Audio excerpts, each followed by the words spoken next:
آزاد کشمیر میں ٹرانسپورٹ تنظیموں اور تاجر تنظیموں کی جانب سے ہڑتال کے خاتمے کے اعلان کے بعد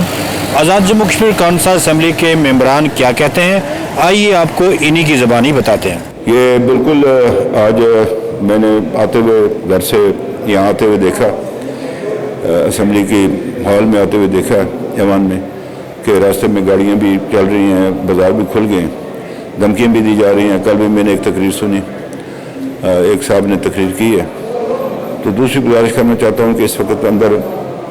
جو مظفر آباد شہر سے ایم ایل اے خواجہ فاروق صاحب، انہوں نے بھی ایک پوائنٹ اٹھایا تھا، مجھے بھی فون آئے تھے، انہوں نے بات کر لی تھی کہ بینکس بند ہیں، ایک شاید بینک کھلا ہے۔ اب لوگوں کو ضروریات کے لیے تنخواہوں کا معاملہ ہے، سرکاری ملازم ہیں، دوسرے لوگ ہیں، کاروباری لوگ ہیں، تو یہ جو ہے میں سمجھتا ہوں کہ بینکوں کو جو ہے نا وہ کھول دینا چاہیے۔ اور ساتھ ہی ساتھ انتخابی مہم چل پڑی ہے، تو اگر یہ فیول نہیں ہوگا تو کس پہ لوگ انتخابی مہم کر سکیں گے؟ 10 دن میں تو نہیں ہو سکتی۔ بعض حلقے بہت بڑے ہیں، وہ میرپور شہر نہیں ہے یا مظفر آباد کا شہر بھی سمجھ لیں، اتنا بڑا بھی نہیں ہے لیکن اتنا چھوٹا بھی نہیں ہے، تو جس کے لیے جو ہے نا مختلف سیاسی جماعتیں اپنے مہم چلا سکیں۔ تو دوسرا یہ ہے کہ یہ جو انٹرنیٹ پہ جو بندش ہے، میرا خیال ہے کہ اس کو کھول دینا چاہیے، یہ بجائے اس کے کہ یہ اب منفی انداز میں چلی جائے گی، اس لیے کہ ہم یہاں سے آزاد کشمیر سے بیٹھ کر، میں تو سارا یہاں پہ علم ہے، میں یہاں سے تو گیا ہی نہیں، ہم اپنی مثبت بات تو کہہ سکیں نا جو پاکستان میں جو آ سکے۔ جو اصل جو نقصان ہوا ہے اس ساری بات کا، ہمارا جو سب سے بڑا کیپٹل ہے وہ ہے پاکستان کے عوام، 25 کروڑ۔ اس کے درمیان جو ہے نا کچھ ایسی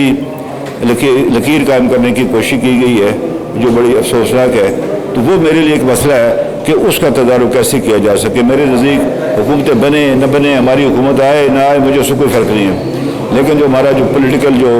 ہمارا کیپٹل ہے نا نظریاتی، وہ جو ہے وہ پاکستان کے عوام ہے، اس حوالے سے مجھے جو ہے نا وہ تشویش ہے۔ تو انشاءاللہ تعالیٰ اللہ کرے گا کیونکہ ایک سنگل پارٹی کی حکومت ہے، ہماری تو کوشش ہے کہ مسلم لیگ کی حکومت آئے تاکہ جو ہے نا ہم ان مشکلات کو سے جو عہدہ برا سکیں۔ الحمدللہ یہ بات تو بہت پہلے ہو جانی چاہیے تھی،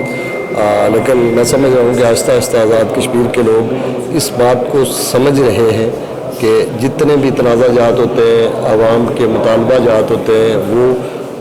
ٹیبل پر بیٹھ کر باہمی گفت و شنید کے ذریعے حل ہوتے ہیں۔ تو آہستہ آہستہ میں سمجھتا ہوں کہ آزاد کشمیر کا اگلے چند دنوں میں مزید معاملات زندگی وہ بحال ہونا شروع ہو جائے۔ میری آزاد کشمیر کے چپے چپے میں بسنے والے تمام نوجوانوں سے، دوستوں سے، بزرگوں سے یہ التماس ہے کہ یہ وطن ہمارا ہے،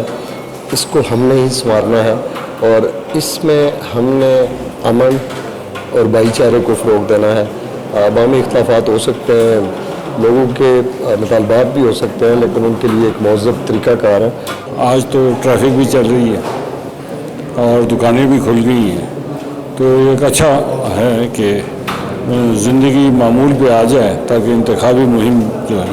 وہ تمام پارٹیاں، تمام امیدوار اپنے انتخابی مہم چلا سکیں۔ جو شاپس ہیں وہ بھی کھل رہی ہیں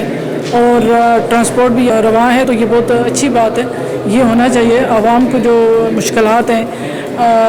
ظاہر جو عوام پچھلے کچھ دنوں سے مشکلات کا شکار ہے، تو وہ اس کا حل ہونا ضروری ہے۔